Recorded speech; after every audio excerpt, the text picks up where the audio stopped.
चीर कर धरती का सीना, पैदा कर अन्नधान, वो फटे कपड़ों में लिपटा, नाम पड़ा किसान। बीते 7 महीने से किसान सड़कों पर बैठे हुए हैं। आज गाजीपुर बॉर्डर से झड़प की खबरें आई। बीजेपी कार्यकर्ताओं और किसानों के बीच झड़प हो गई। कई गाड़ियों के शीशे टूटे हुए दिखे। प्रदर्शन कर रहे किसानों ने कहा कि बीजेपी के लोग उन्हें अपशब्द कह रहे हैं। बीजेपी का कहना है कि किसानों ने उनके साथ अभद्रता की। आखिर क्यों हुई ये झड़प, कैसे शुरू हुई इसकी कहानी, सब सुनाएंगे आपको। नमस्कार, बहुत स्वागत है आपका। आप देख रहे हैं डेली बस शो और मैं हूं आपके साथ प्रीति। शो की शुरुआत करें उससे पहले आइए आपको बताते हैं आज के एपिसोड में क्या कुछ है खास।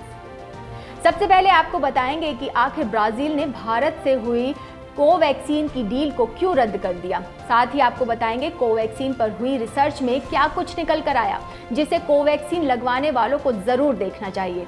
और वहीं सुप्रीम कोर्ट का वो फैसला जिसने कोरोना से जान गंवाने वालों के परिजनों के लिए मरहम का काम किया है। साथ ही अपनी मांगों को लेकर केशव प्रसाद के घर का घेराव क्यों करने लगे अभ्यर्थी, नवजोत सिंह सिद्धू और प्रियंका गांधी की तस्वीर के बारे में क्या सोच रहे हैं अमरिंदर सिंह। चलिए शो की शुरुआत करते हैं। आज खबर आई है कि ब्राजील ने कोवैक्सीन की डील को निलंबित कर दिया है।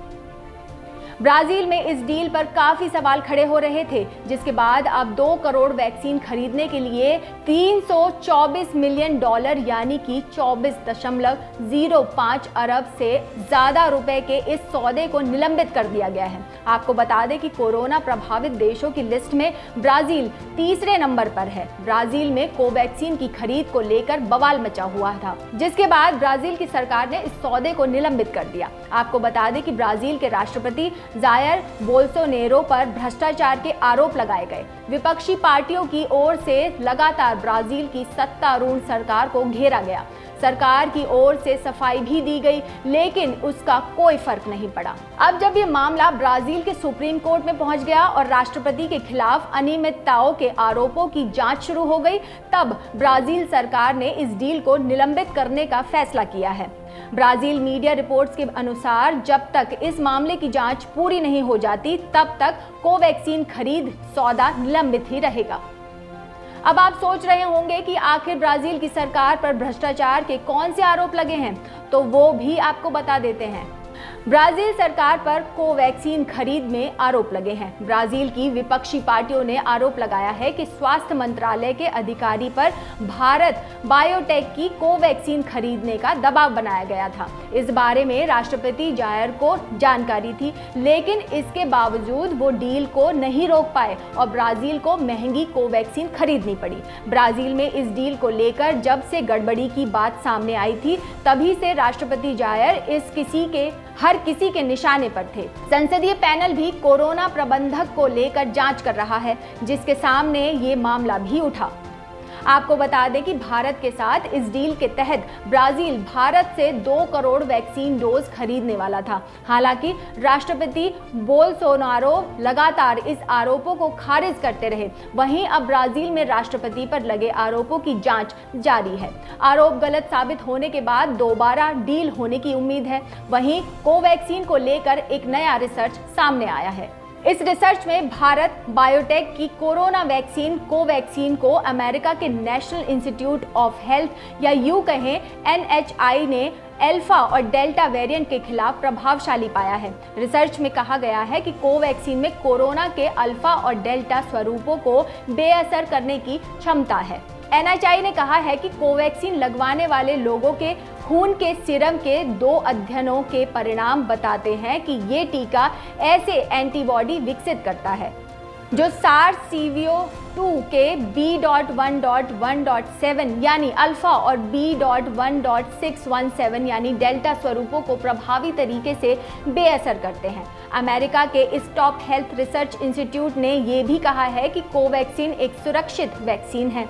कोरोना का अल्फा स्वरूप ब्रिटेन में पाया गया था, तो वहीं डेल्टा स्वरूप भारत में पाया गया था। आपको बताने की जरूरत नहीं है कि कोरोना के ये दोनों स्वरूपों ने किस तरह की तबाही मचाई थी। भारत में डेल्टा वेरिएंट ने कितनों की जान ली है। ऐसे में अगर इस तरह के रिसर्च निकल कर आते हैं तो ये संतोष की बात है। बात जब कोरोना और वैक्सीन की हो रही हो तो एक खबर सुप्रीम कोर्ट से भी सामने आई है। सुप्रीम कोर्ट ने कहा है कि कोरोना से जान गंवाने वाले परिवार मुआवजे के हकदार हैं। कोर्ट ने एनडीएमए को निर्देश दिया है कि कोविड-19 से जान गंवाने वाले लोगों के परिजनों को आर्थिक मदद देने के लिए नए दिशा निर्देश जारी किए जाएं। कोरोना से मौत होने वाले मरीजों के परिजनों को 4 लाख का मुआवजा देने की मांग पर सुप्रीम कोर्ट ने फैसला सुना दिया है।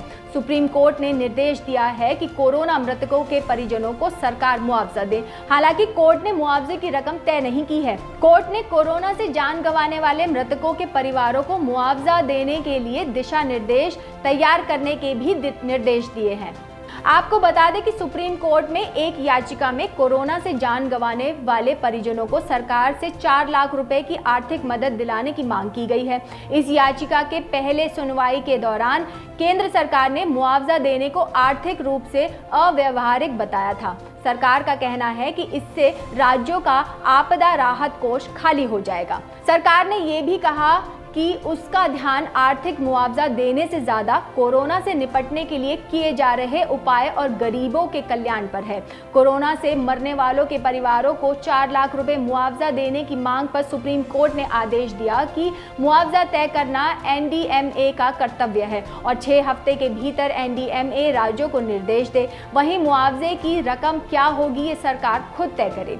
कोर्ट केंद्र सरकार को मुआवजे के रूप में एक विशेष राशि का भुगतान करने का निर्देश नहीं दे सकता। कोर्ट ने डेथ सर्टिफिकेट पाने की प्रक्रिया को भी सरल करने को कहा है। कोर्ट का ये फैसला कोरोना से जान गंवाने वाले परिजनों के लिए थोड़ी राहत तो जरूर लाया होगा। अब सरकार को तय करना है कि मुआवजे की राशि कितनी देनी है। अगली खबर क्या है ये जानने के लिए पहले ये वीडियो देखिए।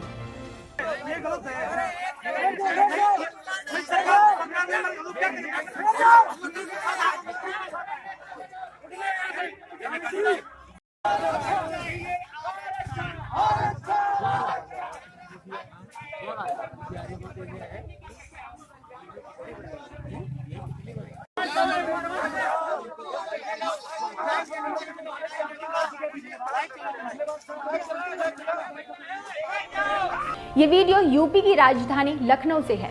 उत्तर प्रदेश में आने वाले विधानसभा चुनाव से पहले अब रोजगार को लेकर मांग तेज हो गई है। इसी कड़ी में लंबे समय से विवादों में फंसी 69,000 शिक्षक भर्ती के अभ्यर्थी एक बार फिर सड़क पर उतर गए हैं। उन्होंने आज यानी बुधवार को 5 कालिदास मार्ग का घेराव किया। अभ्यर्थियों ने डिप्टी सीएम केशव प्रसाद मौर्य के घर का भी घेराव किया, जिसके बाद पुलिस ने लाठीचार्ज कर उन्हें वहां से हटाना चाहा। पुलिस के लाठीचार्ज करने पर वहां भगदड़ मच गई, जिससे कई छात्रों के घायल होने की भी खबर सामने आई है। वहीं पुलिस ने कई छात्रों को हिरासत में ले लिया है। छात्रों का कहना है कि सरकार ने भर्ती में 5,844 सीटों पर आरक्षण को लेकर हेरफेर की है, जिसे दुरुस्त करने की जरूरत है। अभ्यर्थी लगातार अपनी मांगों को लेकर विरोध जताते रहते हैं। अभ्यर्थियों का कहना है कि भर्ती प्रक्रिया में आरक्षण को लेकर हेरफेर किया गया है। बढ़ते हैं आगे। आज राजधानी दिल्ली से नवजोत सिंह सिद्धू और प्रियंका गांधी की तस्वीर सामने आई है। तस्वीर में सिद्धू आत्मविश्वास से लबरेज नजर आ रहे हैं और प्रियंका के चेहरे पर मंद मुस्कान है। इस मुस्कुराहट के पीछे की वजह क्या है? पंजाब कांग्रेस में अंदरूनी कलह जग जाहिर है। ऐसे में सिद्धू ने प्रियंका गांधी से मुलाकात की। सिद्धू ने प्रियंका संग मुलाकात की एक तस्वीर ट्विटर पर शेयर की है, जिसमें उन्होंने लिखा है, had a long meeting with Priyanka Gandhi. Priyanka से मुलाकात के पहले सिद्धू ने पंजाब के सीएम कैप्टन अमरिंदर सिंह पर बहुत तीखे हमले किए थे। अमरिंदर सिंह और सिद्धू के बीच सब कुछ ठीक नहीं चल रहा। ऐसे में इस तस्वीर से कैप्टन खेमे में हलचल तो जरूर बढ़ गई होगी। बीते दिनों कैप्टन अमरिंदर सिंह भी दिल्ली आए थे। पार्टी के शीर्ष नेतृत्व की पंजाब के मुख्यमंत्री अमरिंदर सिंह से कोई मुलाकात नहीं हुई, जबकि हाल ही में वो 3 दिनों के लिए दिल्ली में थे। कैप्टन की आला कमान से मुलाकात ना होना और सिद्धू की प्रियंका के साथ तस्वीर आना, इन दोनों घटनाओं ने कैप्टन खेमे की हलचल जरूर बढ़ा दी होगी। वहीं सिद्धू के ऑफिस से ये भी कहा गया था कि उनकी मुलाकात राहुल गांधी से होनी है। हालांकि राहुल का कहना है कि आज के लिए कोई बैठक तय नहीं है। ऐसी खबरें भी सामने आ रही हैं, जिसमें कहा जा रहा है कि राहुल सिद्धू से नाराज हैं। पंजाब की सियासत में अब केजरीवाल की भी एंट्री हो चुकी है। बसपा और अकाली दल गठबंधन का ऐलान कर चुके हैं। ऐसे में कांग्रेस की एकता बहुत जरूरी है। ऐसे में क्या कांग्रेस आला कमान पंजाब में जारी मनमुटाव को कितना कम कर पाते हैं, ये तो आने वाला वक्त ही बताएगा। और अंत में बात करते हैं किसान आंदोलन की। कृषि कानूनों के विरोध में किसान दिल्ली बॉर्डर पर बीते 7 महीने से प्रदर्शन कर रहे हैं। ऐसे में आज यूपी गेट पर प्रदर्शन कर रहे किसानों की झड़प बीजेपी समर्थकों से हो गई है। आज सुबह यूपी गेट पर किसान आंदोलन स्थल के अंदर भाजपा कार्यकर्ता पहुंच गए, जिसके बाद उनके और किसानों के बीच मारपीट हो गई। पहले ये वीडियो देखिए।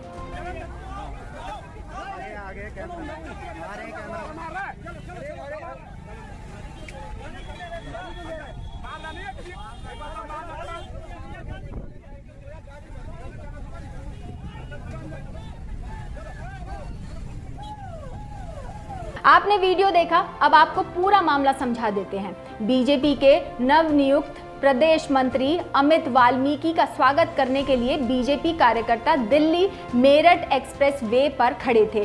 उधर किसान यूपी गेट पर प्रदर्शन कर रहे थे। अमित वाल्मीकि के स्वागत की तैयारी जोर शोर से चल रही थी। ढोल नगाड़ों की गूंज दूर तक सुनाई दे रही थी। बीजेपी कार्यकर्ताओं का काफिला बढ़ता जा रहा था। जब ये काफिला दिल्ली से गाजियाबाद वाली लेन पर किसानों के मंच के सामने पहुंचता है तो बीजेपी कार्यकर्ताओं और किसानों में नोकझोंक शुरू हो जाती है। दोनों तरफ से झड़प शुरू हो जाती है। किसान बीजेपी कार्यकर्ताओं पर आरोप लगाते हैं कि भाजपाइयों ने उन्हें अपशब्द कहे। वहीं भाजपाइयों ने भी कहा कि किसानों ने उनके साथ अभद्रता की और उनकी गाड़ियों के साथ तोड़फोड़ भी हुई। जी, काफिले पे हमला हुआ आपके पे, ऐसा आरोप किसान नेता लगा रहे हैं कि भाजपाइयों ने वहाँ ढोल बजाया और किसान विरोधी नारे लगाए। सच क्या है, आप बताइए। देखिए, ढोल जब किसी नेता का स्वागत कार्यकर्ताओं के माध्यम से किया जाता है तो निश्चित रूप से ढोल ताशे ये सब बजाए जाते हैं। और मैं तो बहुत लंबे समय से पश्चिमी उत्तर प्रदेश में भारतीय जनता पार्टी का काम प्रत्येक मंडल और बूथ स्तर तक कर रहा हूँ, तो इसलिए मेरे से कार्यकर्ता भी नीचे तक का जुड़ा हुआ है, तो इसलिए सब में जोश था कार्यकर्ताओं में। और जो लेकिन वो काले झंडे दिखाते दिखाते और जिस प्रकार से उग्र हुए वो मतलब बिल्कुल निंदनीय है। और उन्होंने दलित समाज का अपमान किया है। पहले वो लोग, जैसा कि मुझे बताया, पहले वो लोग चले गए थे, लेकिन जैसे ही मेरी गाड़ी आई और वो तुरंत वहाँ पहुँच गए और उन्होंने गाड़ियों में तोड़फोड़ की और हथियार तक निकाले और अपने जो ये राकेश टिकैत जी हैं, इन्होंने जानबूझ करके ये कदम उठाया है। उधर दूसरी ओर भारतीय किसान यूनियन के राष्ट्रीय प्रवक्ता राकेश टिकैत ने कहा है कि बीजेपी के कार्यकर्ता मंच पर कब्जा करना चाहते थे।